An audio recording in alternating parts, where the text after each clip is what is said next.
You are the middle of the climb. Let's say you're in the last 25% or something.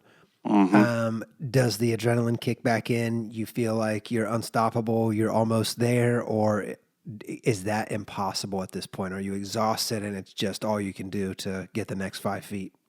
Well, I think the filming again helped me there, kind of like we talked about before with the war reporter scenario. I was so hyper focused once I got to Camp 4, which is the last place that you stage from and where you go for the summit, and that's in the death zone at 26,000 feet. At that point, I pretty much two scenarios worked out in my head. I didn't tell anybody this. And of course, people were following me on a GPS Garmin, so you could follow me every 15 minutes in live in real time where I was at. But I kept everything very vanilla to my little texts, on this little keypad saying, "Oh, we're at Camp 4, we're boiling up some water, getting ready for our summit push." That's it.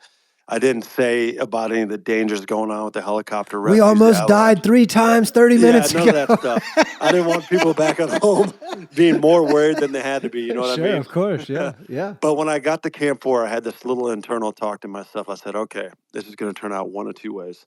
I'm either going to make it to the top and come back down with 62 hours of footage, which I ended up having, or no one's ever going to see me again and I'll be number whatever at that point in time. It was really only going to be one of two ways at that point. And it was one of those internal commitments that I had made to myself there because I was so far into the game. Like you said, I'm 40 something days now into the climb itself that I'm like, I'm too far to turn around and I'm too far to give up and I'm too far into it to not try to give my best effort to try to make this production also a reality because again a lot of people also depended on it too. It wasn't just myself. There are people back home, there's the film crew, other people that that entrusted themselves into this production that I didn't want to let them down. And so when I got to Camp 4 and I set out that night to go for the summit, I knew at that point in time there was really only two ways to go. And so my motivation was just stay hyper focused at the job at hand, which A, first and foremost, was try to climb and survive, but B, film when I can film, turn on the camera whenever I can turn on the camera. Incredible. I have loved your time. Anybody that's just joining us, we are with Alex Harz, who is the director and producer of the Quest Everest VR. He climbed to the top of Mount Everest and recorded it all in VR. You can watch it on Rad TV in your PSVR 2 or your Quest headset in VR. Also, check it out, thequesteverest.com. So, as you know, you're approaching the summit. What's your feeling? Are you ecstatic that you're about to reach the summit? Are you still super focused on the job at hand, not even thinking about that? Is the production still the leading driver here?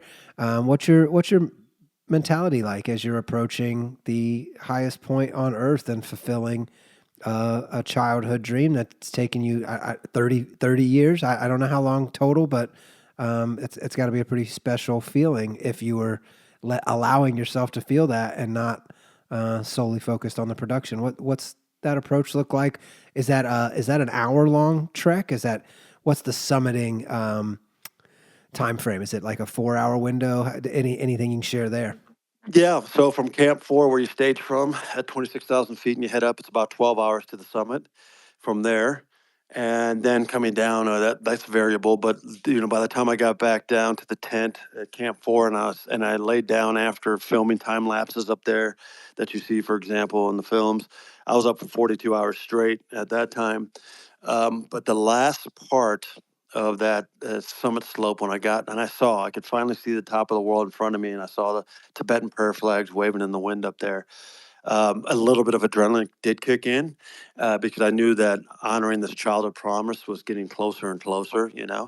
And when I got to the summit, it was a really visceral reaction. The first thing I did is I bowed to the prayer flags, and I gave my respects to Chomolungma, as the Sherpa people and the Tibetan Buddhists call Mount Everest Chomolungma, which means goddess mother of the world.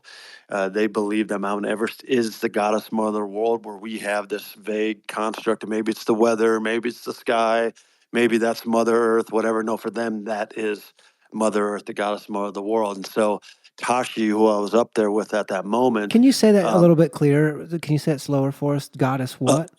yeah, it's called Goddess Mother of the World or Goddess Mother of Earth, Uh-huh. Choma Lungma. as it's called. That's how they pronounce it, Chomolungma.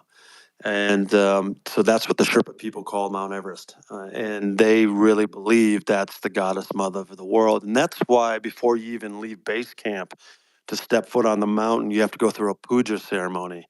And the puja ceremony asks for permission and guidance and safe passage to go up on the slopes of Everest to get, try to get to the summit, to the top of the goddess mother of the world. So when I got up there, after all these days that I spent with Tashi in the trek and in Kathmandu and climbing on the mountain, and he used to be a Buddhist monk for 12 years before he got into mountaineering.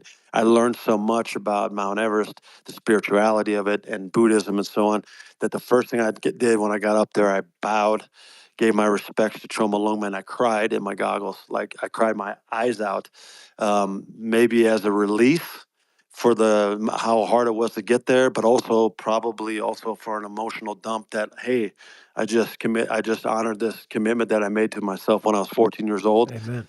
and then for being grateful that I was there and that Chomolungma gave me safe passage to the summit.